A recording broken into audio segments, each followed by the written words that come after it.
Hello, kind people. This is Dmitry. Welcome to my weekly listener recap. And what a special edition this is, as we have a puzzle by Shackleton, Shackleton being a pseudonym of John Guyver. So I have to say a few words about the setter.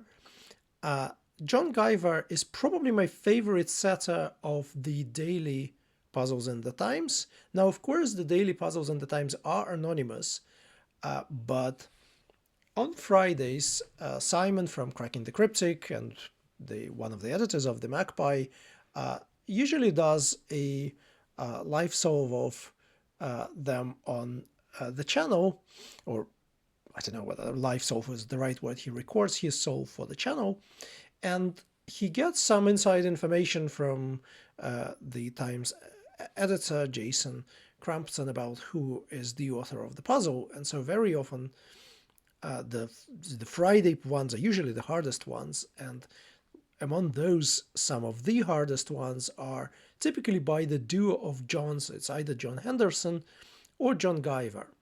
And for me, it's typically, like, if the puzzle seems very hard, but I am on the wavelength of the setter, it is John Guyver. If it is very hard and I am not on the wavelength, it's typically John Henderson. So John Guyver is an absolutely wonderful setter of the daily puzzles. But also, as Shackleton, he, I think, is the only person who won Ascot Gold Cup, so the prize for the best puzzle, the best listener of the year, 3 years in a row. So let's have a look at this amazing achievement. So if we go to the listener website, under setters, the Shackleton, we can see in 2015, mixed doubles is an Ascot Gold Cup winner. In 2000, okay, sorry, I think it opens in a new window, so it's not, I can't make it shareable. But yeah, so mixed doubles, 6 across, and Army and Navy in those 3 consecutive years all won Ascot Gold Cup. And so did, I believe, this puzzle in 2010, and maybe those 4. So you can see, like, out of 9 puzzles, 4 of them got puzzles of the year. So this is absolutely stunning. I must admit, I mean, they're still on my list to solve. I haven't really solved those. Unfortunately, I do know about, like, the constructions of, like, some of them, so that it's not going to be like a completely cold solve. But I do plan to revisit them. But anyway, as you can see, from 2006 to 2017, Shackleton puzzles were a regular feature of the listener. But since 2017, there were no listeners from Shackleton at all. So 8.5 years we've been waiting, and now we get one. So I also must say that I actually met John after the listener dinner 2 years ago, I think, in Lincoln after the dinner, and he mentioned that a new Shackleton was going to be in the pipeline, or I think by that time already had been in the pipeline, but and he sort of played it down, talking about the puzzles a lot. But I mean, this being Shackleton, everyone who I knew of, like, about the listeners always was extremely excited. So let's have a look at it. It's called The Simpsons, and the preamble is rather non-trivial. So a 2x2 block of cells will contain abbreviations of 4 words applying variously to a male line of 4 generations that need removing from down clues to enable solving. Extra 4-letter words in 7 across clues will appear clockwise or anti-clockwise in 7 other 2x2 blocks. After filling the grid, replace the block's contents with large letters as follows. In the first, select the abbreviation that reveals the hideous truth. For the rest, sum the block's 4 letters, take the remainder on dividing by 26 and convert it back to a letter. Corrections to misprints in the definition of all other clues spell out 2 protagonists and an instruction relating to the grid. Finally, draw 3 connected shapes described by the initials of the extra word clues through 50 other cells, including the author's name, to depict the word's title and gosh, I always struggle with pronouncing that word. Don't know. Also highlight a third participant. The Chambers Dictionary is the primary reference. Should have consulted the dictionary before starting this. This is embarrassing.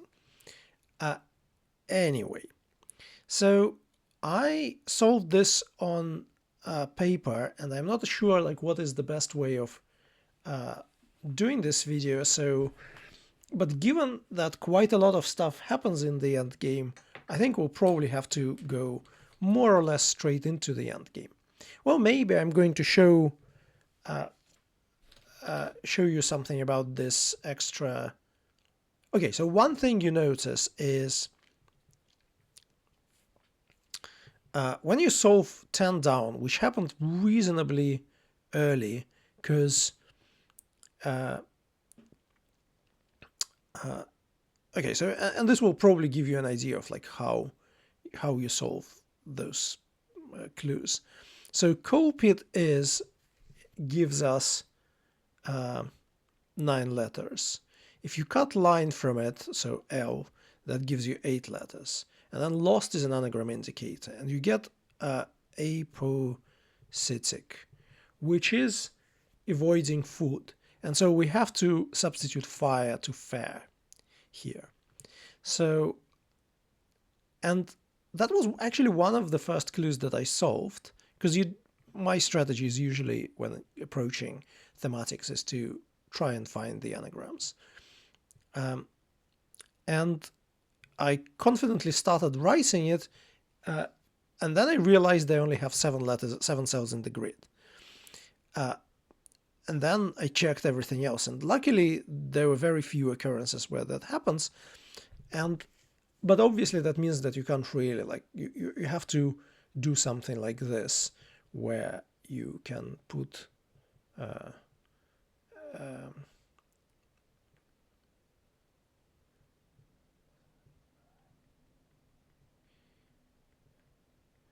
and then in the end you sort of hope that one of those cells is going to contain what's currently written in it, and then it will resolve the rest. So let's probably, I mean, the clues are wonderful as one would expect from Shackleton clues, but there's so many things happening here. Okay, I mean, let me try and see whether I could single out some of them.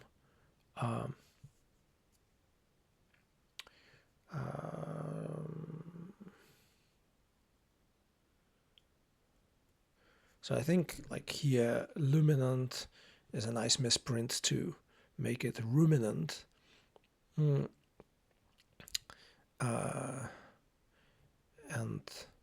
I can't remember what the answer is, but I think it's the anagram of Alhambra without the morning.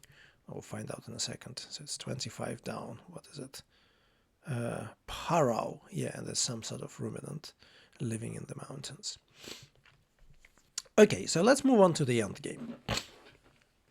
So this is what the grid looks like, and you can see there are 2 more places in the grid where you have more than one letter in a cell.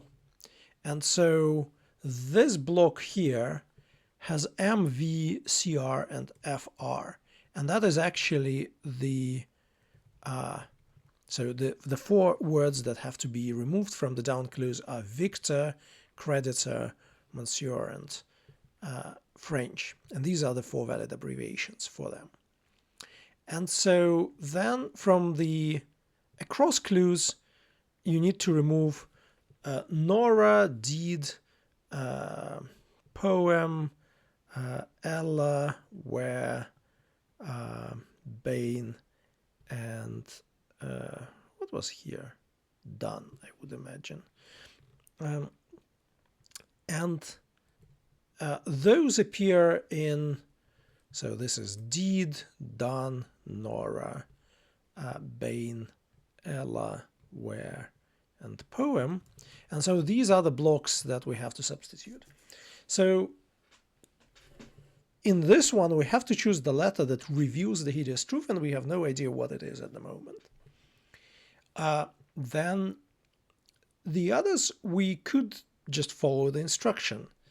I did it and I messed it up because I didn't read this carefully, and I started confidently summing things with A being 1, and of course got something completely, got some gibberish. And then I reread the preamble, found my mistake, and I got it right. The other thing is that you need to, so yeah, from the extra, from the corrections, you got a hidden message, and the hidden message is Napoleon Eugenie, cut in half and rejoin. And so Napoleon and Eugenie are the two protagonists. And then you sort of go on this goose chase trying to Google Napoleon and Eugenie as the protagonist of a certain work, and that turns out to be not particularly helpful. And so instead, what turns out to be helpful is, okay, let's keep this for the time being, as I can't remember which order they were, like M, C, R, F, R, and V. So this is what happens when you substitute the letters in the 7 remaining cells as instructed. And so with a little bit of luck, you could try and Googling, and I think what I did, I just tried to Google Moissart, Croissart, Froissart, and Voissart all together, which immediately gave me the correct source. The other thing that might have helped is when you consider what the instruction about like cutting the grid in half and rejoining, you realize that this so far, this PO, doesn't do much in the grid. And as you can see, in the end, you have to draw connected shapes through some other cells, including the author's name. And so you think that this provides a hint. And indeed, if you realize that if you cut the grid in half like this, and then connect this top half, move it to the left of the bottom one, this Poe joins this E, and that becomes Poe, as in Edgar Poe, and that might be like yet another hint. And indeed, what happens here is that we're looking at Edgar Poe's short story called Spectacles, and I probably need to show you some of it. So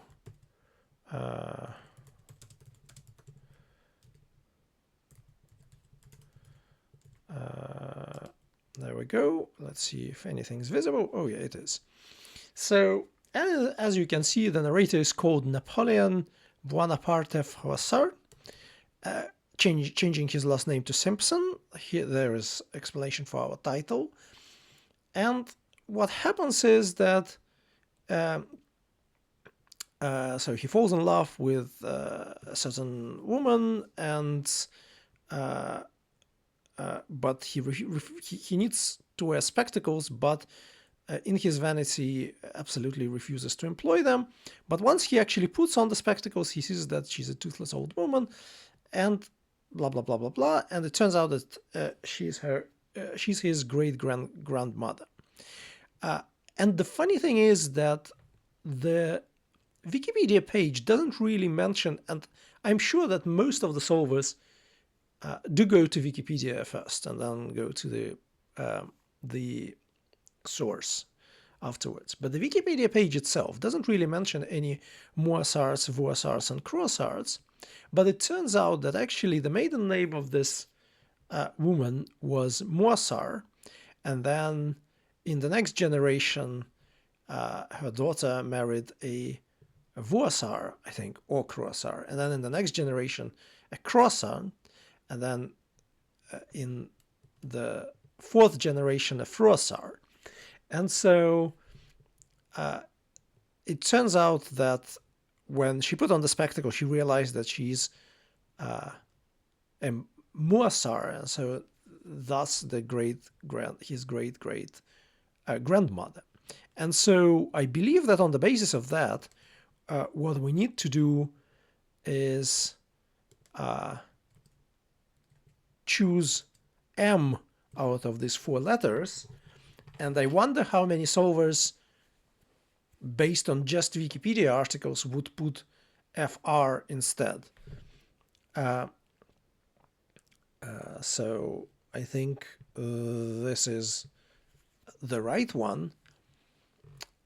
And also, the side thought I had at this moment is, if I were a setter, would I be tempted, and I had a theme which had a Wikipedia article about it, like, would I be tempted to go there and make sure, by some ever so subtle edits, that that Wikipedia article does not contain the crucial piece of information that is required by the solvers, and they have to actually go and check the thematic work itself? I would be very tempted, I think. I did look at the history of this Wikipedia article edits, and I can confirm that Shackleton did none of that, and it was absolutely fair. And it just happened to not have all this information. But yeah, I think that probably a number of people would fall into that trap. So then we have to realign the 2 halves of the grid, as mentioned. And then we have, and this is where it gets a little bit, tiny bit contentious. So we have to draw 3 connected shapes described by the initials of the extra word clues, and the initials spell something like 2 ovals and 1 arc, or something like that, or 2 ovals plus arc, I can't remember, through 50 other cells, including the author's name. And so clearly that should depict the spectacles. And so these are the shapes that I went for. But I actually realized that you could sort of try the alternative route, and you could actually try and use this and have like a more, maybe potentially like more stylish spectacles. Whether you could kind of squeeze an oval into those cells, I don't know.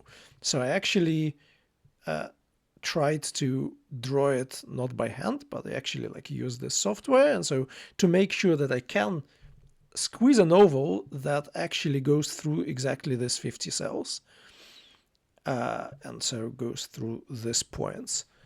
I think it worked, but I would expect that the other one should be accepted as well. And then, of course, you need to draw an arc through the 2 more cells, and those ones are the initial, the name of the author. So I think this is very, very, very beautiful, as one would expect from Shackleton puzzles. My understanding, sort of based on what I know, not having really solved them, about those listeners by Shackleton all those years ago, is that they are even more mind-blowing, and so they are on probably even higher level of craziness than this one. So this is obviously a very, very good listener, and I think would be a contender for a puzzle of the year, depending on sort of what comes afterwards.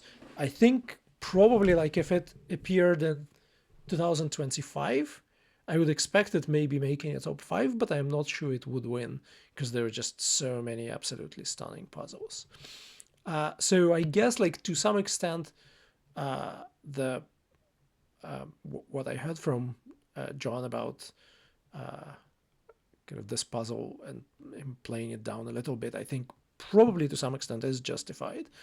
But I enjoyed it immensely. That was great fun to solve. And of course, I really enjoyed the fact that like Googling Napoleon and Eugenie doesn't like gives you tons of other works, but doesn't really